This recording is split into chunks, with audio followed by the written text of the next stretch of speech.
Every single person paying Ethereum gas fees in 2023 looked at their wallet and thought the same thing. Is this a joke? We are literally paying more in fees than we made on the trade, and somewhere a validator is laughing at us. So let us back up and actually understand what is happening here. Because the layer 1 versus layer 2 debate is not just a tech nerd argument, it is a very real money decision that is costing everyday crypto participants real dollars every single day. Think of layer 1 like a premium downtown highway with only 2 lanes, efficient when it is empty, absolutely catastrophic during rush hour, and you are paying toll prices that would make a New York City cab driver blush. Layer 2 networks came along and said, hey, what if we built express lanes on top of that highway and settled the bill in bulk at the end? That is literally what rollups do. They bundle hundreds of transactions together, process them off-chain, and post a compressed receipt back to Ethereum, slashing your costs by sometimes 90% or more. Back in 2021, everyone was euphoric. NFTs were flying, DeFi was exploding, and Ethereum was the undisputed king of smart contracts. Fast forward to today, and the conversation has gotten a lot more complicated. With Solana clawing back market share, Bitcoin layer 2 solutions entering the chat, and every layer 2 chain claiming it is the one true scalability messiah. Here is the psychological trap though. People hear layer 2 and assume it means lesser, like a knockoff version of the real thing. But Arbitrum, Optimism, and Base are not cheap imitations. They are Ethereum under the hood, wearing a more fuel-efficient jacket. The historical pattern here is almost embarrassingly predictable if you have been around long enough.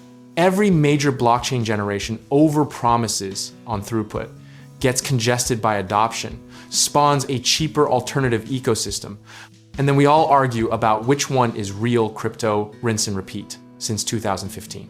The community has been screaming about scalability since Ethereum's first serious congestion event during CryptoKitties in 2017. And yet somehow, we keep acting surprised every cycle when gas fees spike to levels that make DeFi inaccessible to anyone not already wealthy. The irony is almost poetic. A technology built on the promise of financial inclusion keeps priced out the very people it was supposed to liberate. Now, let us kill a common misconception right now. Layer 2s are not less secure simply because they are cheaper.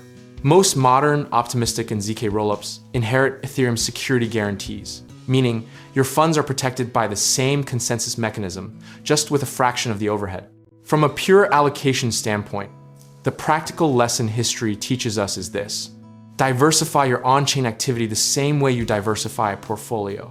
Do not keep all your expensive positions on layer 1 unless the protocol genuinely requires it. Use layer 2 for high frequency, lower value interactions, and reserve layer 1 for large, infrequent settlements where the security premium actually justifies the cost. The disciplined move here is not to chase whichever layer 2 has the hottest airdrop this week, but to identify which ecosystems have genuine developer activity, real user retention, and a credible long-term roadmap. Conviction without process is just gambling with extra steps, and we have all watched enough revolutionary chains go to zero to know that. Philosophically, the layer 1 versus layer 2 question is really just asking, where does value actually accrue in a modular blockchain world? The answer is probably both, in different ways at different times. And if that makes you uncomfortable, then you may need to sit with uncertainty a little longer before deploying capital. Here's the beautifully uncomfortable truth. Ethereum could win the long game as the global settlement layer, while its layer 2 ecosystem captures the majority of actual user activity and fee revenue, meaning your allocation strategy might need to look very different from what the price charts are telling you right now.